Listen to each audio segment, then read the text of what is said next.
Okay, hello and good morning, guys. So, I do apologize for the late start today because I'm experiencing a few technical issues here. So, hopefully I can get everything up and running. But yep, at the moment, guys, I do apologize. I'm having a few issues here. So yeah, just bear with me one moment, please, and I'll be right.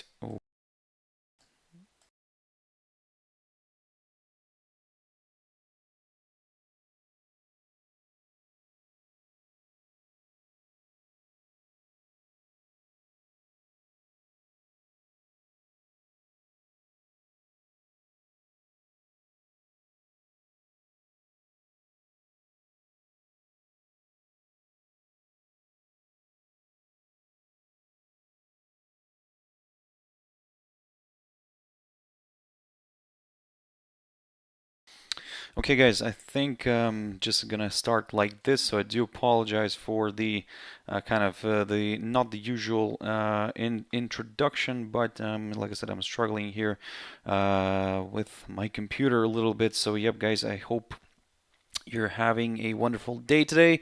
Obviously, me, I'm not really having a very bad start of Friday for me. So, but nevertheless, I hope I hope everything can go back to normal. But basically, guys, welcome to JFD's Traders Espresso. So, with me, Darius Anucauskas, as always, guys.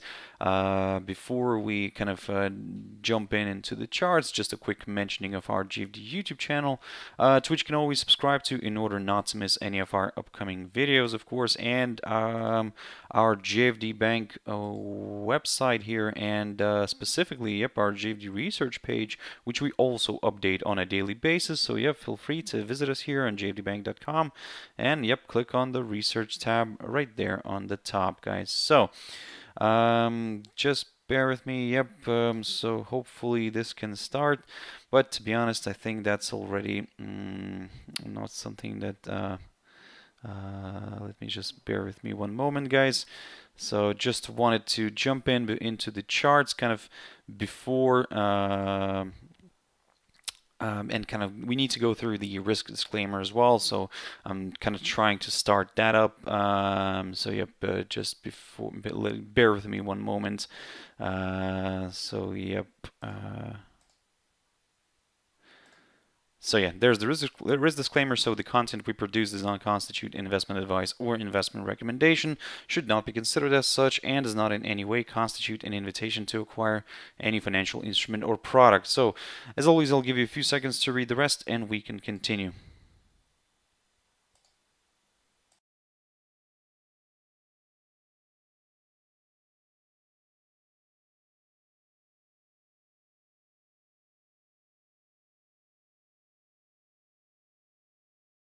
Okay, guys, so now let's not waste any more time and jump into the chart. So the first one I want to pick up here is Nikkei 225.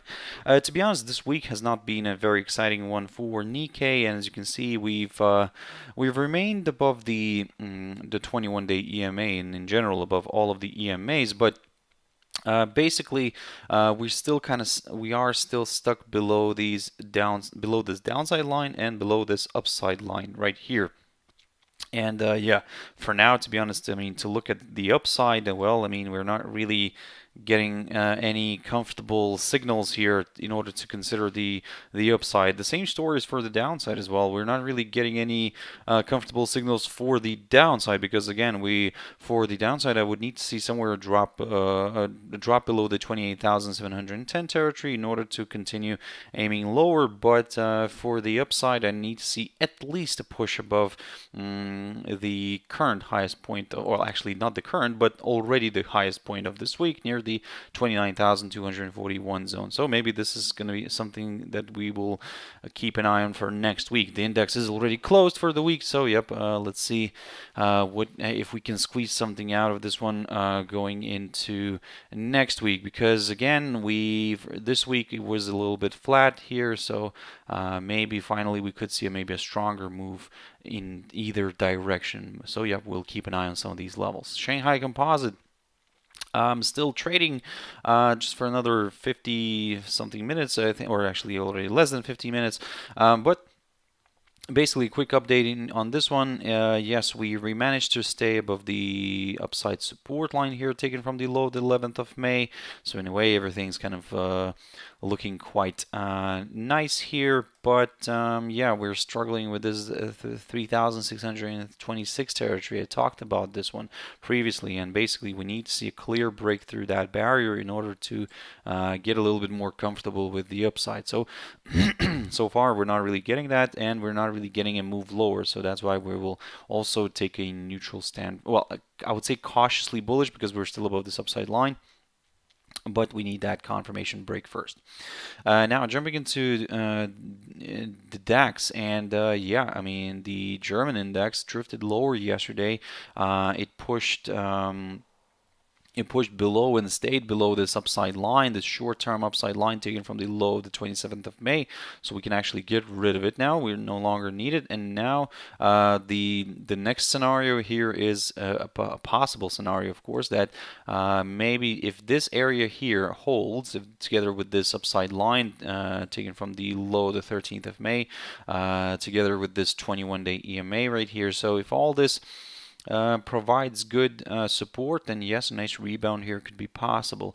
And on the other hand, something that I need to also mention to you guys is, of course, don't really focus on this too much yet, but just keep that in mind because maybe, just maybe, we could see here a possible rising wedge pattern. And of course, according to all the TA rules, these patterns tend to break to the downside, and if we get a break, but well, even if, although yes, these tend to break to the downside, still a confirmation break is needed. So don't rush into anything because in a way we could see a test of this lower side of the rising wedge, and then if it fails to move below it, a rebound could be possible. So keep that in mind. So that's why we need to see a break first, and maybe also a drop somewhere. Let me just probably grab one of the lines right here and drop somewhere below this little hurdle, the low of the 3rd of June, and I think that's the current lowest point of June, and that's roughly around the 15,477 territory. And then yes, we could take it from there, guys. So basically, for now, yes, I'm keeping an eye on this potential falling wedge pattern, rising wedge pattern, which of course tends to break to the downside, but a break below this is needed first because we've seen this many times happening that we also have a wedge pattern, but then it kind of goes to, let's say we have a rising wedge pattern, it goes to the lower side of it, tests it, and rebounds and makes its way higher, and then just kind of breaks the wedge at a later stage. So kind of keep that in mind, and like I said, be very careful and have your stop loss in place as always.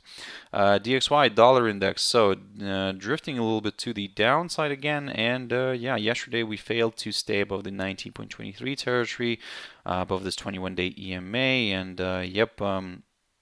We're seeing a bit of a corrective move again to the downside. However, not saying anything. I mean, there is still a chance for DXY to rebound here from this upside line. If it does that, then yes, I'll aim for the upside. However, to get comfortable with the upside, well, a push above that 90.23 territory would be needed because at the same time we would climb back above the 21-day EMA and potentially more buyers could join in. For the downside, I need to see a drop below the 89.68 territory right here in order to get a little bit more comfortable with the downside. So not only that a break of this upside line is needed, but also a drop below the 89.68 zone, just to be a little bit more on the safe side. I can see in the chat room here, good morning from Evo, good morning to you too. So yeah, once again, sorry for the late start. Just because, like I said, I had a few issues here with my computer, but hopefully that's already better. But anyway, coming back to gold here, gold has managed to rebound nicely. So yeah, we tested, well, came close to testing this upside line taken from the low of the taken from the low of the 31st of March, and yep, and as you can see, it was a good fall here. I mean, In a way, the idea worked. The idea worked, and what I said that if we stay below the 1890 territory, then yes, further a bit of a larger correction to the downside here could be possible towards the 21-day EMA or even this upside line. And well, as you can see, in a way, it did have a good move here, and everything kind of happened in one day. So I would say that yes, mission accomplished on this one, and now what we're looking at here is this level right here, this psychological 1900 zone, which, as you can see, currently getting violated, and yep, in a way, this could open the door now towards some higher levels, and my next target will be the highest point, the current highest point of June, near the 1916 zone, and then we could take it from there. WTI oil. So WTI oil also looking quite interesting because, as you can see, this 70.54 territory continues to somehow provide resistance, and yeah, let's see if that continues, and if this barrier is something that the bulls will struggle to overcome straight away. So basically what I'm leaning to is maybe to see a bit of a corrective move lower. However, as I said, also depending on how DXY is going to trade, if DXY starts rolling over and starts kind of shifting heavily to the downside, then well, I mean, WTI oil could probably push further north, guys. So although some of you are probably already are expecting a bit of a corrective move here to the downside. However, don't get me wrong, don't rush into anything because, as you can see here, for example, in the past, I mean, since that reversal here in November,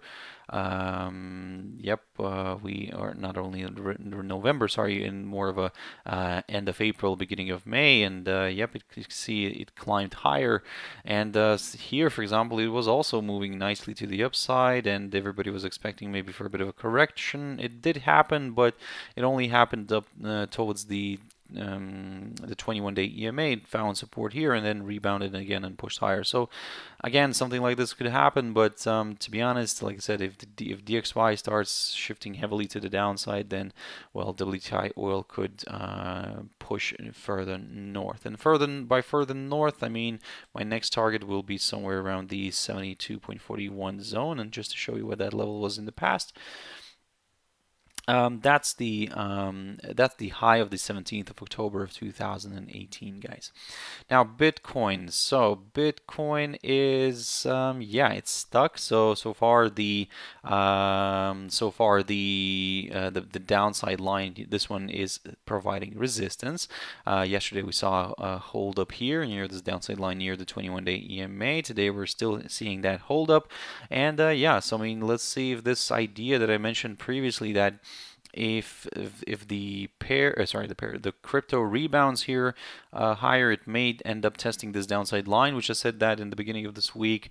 But if this provides good resistance, another slide could be possible. So far, I mean, everything's working according to the plan here, and yeah, this downside line together with the 21-day EMA is doing its job. Can we see a drift lower? Well, let's just wait and see, because again, DXY is on the weaker side today, so yep, be very careful with that, because if we might see a break of this downside line. If we do see that, then maybe slightly higher levels could be possible here. Upsala, good morning to you too. So yep, hope you're having a wonderful start of the day here as well. So yep, jumping into Ripple, and if my computer is going to start working, there we go. So Ripple is, yeah, I mean, it's still drifting below this downside line taken from the high the 20th of May. However, we're not really moving anywhere lower, and for me, for the downside, to get comfortable with lower levels, then yes, I'm still keeping an eye on the same level, the 0.7910, in order to get a little bit more comfortable with further declines, guys. Because at the same time, we would get a drop below the 200-day EMA here. Jumping into a few pairs very quickly. So yeah, as you can see, why? I mean, on the broader picture here, we can see that yes, we are still stuck between these two lines. and between the so basically we could say that on a broader picture we are getting squeezed still, but from the shorter term perspective, we are pushing and testing this key resistance barrier. Let me just quickly put this one on the chart, guys. So yeah, this is the level I'm keeping an eye on, and that's the I think that's the current highest point of this week near the 0.7766 area, approximately around here. So yep, we're just fractionally below it. So yeah, let's see if we can actually get a nice push and a nice jump above it. So it seems that the pair is preparing for a higher high, and yeah, let's see on the shorter term or the shorter time frame. So yep, let's see if that's gonna happen. For now, everything's looking quite positive on this one.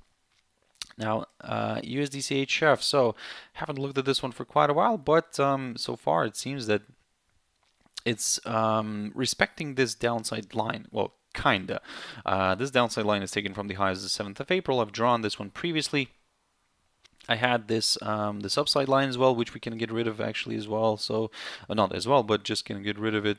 But basically, this downside line is very interesting because we did have a nice good push through this downside line, but as you can see, the next day we kind of quickly got back below it, and that happened last week. And basically, we could probably see the weekly candle kind of having a false breakout here. So yeah, I mean, and this week we are just drifting south. We're just moving below this downside line, continuing to move below this downside line, although we keep getting these overshoots.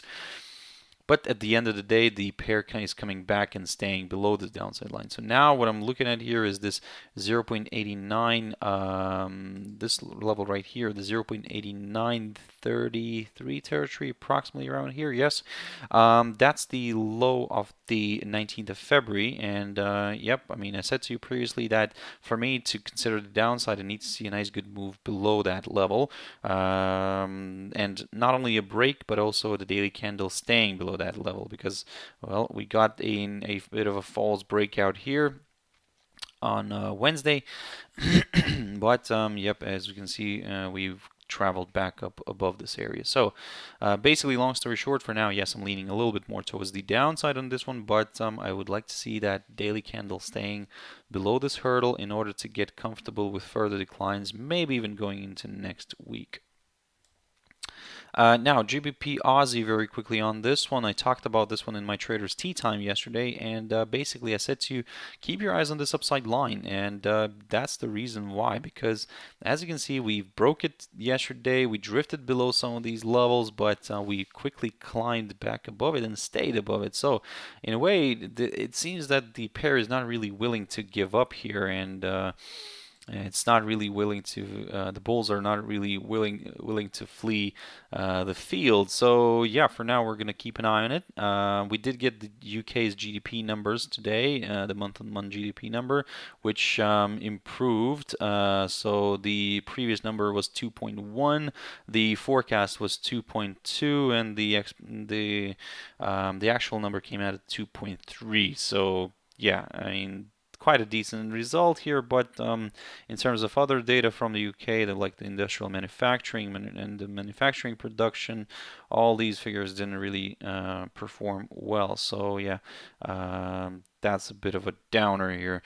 So yeah, let's see how this is going to play out here for GBP Aussie today, but although the pound would like to maybe go higher, it seems that the Australian dollar will be, or not will be, but could be the stronger of the two here, and but not as strong probably to send the pair back below the upside line. So maybe we might stay here somewhere this little territory and then kind of wait for the big moves going into next week. So Euro against the Turkish lira. This is something that I've mentioned, and yeah, for now, I mean, everything is looking quite bearish here. So far, so good for the sellers, and yep, even if we see the pair rebounding here a little bit, And yeah, we'll keep an eye on the 21-day EMA because the pair now is below the 21-day EMA. So basically, more weakness could come in here, but I'm only going to target the area somewhere near the 10.10 zone, approximately around here, and then I'll take it from there. So let's keep an eye on this scenario here, and let's see if that's going to play out. Now, Euro GBP, one of my favorite annoying pairs here, and yep, we can see why. So previously, I had a bit of a different downside line drawn here. So basically what I had here is a shorter term one. I had it from here, and I said to you that yes, if we break above it, then we might see a further move north, maybe towards this 0.8672 territory. But as you can see, we just found resistance near this other downside line. So yeah, and then we drifted back down, and now it seems that we are forming, I mean, we're continuing to form this this descending triangle pattern. It seems like that. So with the lower side being somewhere around here, the near the 0.8582, and yep, for now I would say that if you want to go for the downside, yes, wait for that move here below this area, below this hurdle, in order to get comfortable with further declines. But if we're not really going to get that, then the pair might stay here for a while, and we're just going to stay neutral as well. But for the upside, I need to see a break now of this downside line. Again, this is yeah, it's becoming a little bit annoying here, but anyway, so if in order to aim for some higher levels, I'll wait for a break of this downside line and a push above the current high of this week near the 0.8642 zone. And finally, Euro USD. So yep, also drifting higher, breaking again this downside line, the upper side of the, as I've mentioned, if you remember, I've mentioned this, either it's a falling wedge or a falling wedge or a falling channel. Either way, if you want to aim for the upside, still a break of the upper bound would be needed. So yesterday we had another break here, but it failed to stay above it, and today we're seeing another push higher. But again, let's see if it's going to stay above that area. If it does, then yes, I'll continue slowly aiming for the upside, because there are a bunch of obstacles here on the way higher, so we'll keep an eye on those. But for now, long story short, basically I need to see the pair staying above this upper side of the formation in order to get a little bit more excited with the upside. So guys, that's it for this session. I'll have to wrap it up here. Thank you very much for watching and listening. I do apologize for the late start and the few technical issues here. So yep, I hope you'll have a fantastic trading day today, and join me later on at my traders tea time, as always, 12:30 GMT. So thank you very much, and bye bye.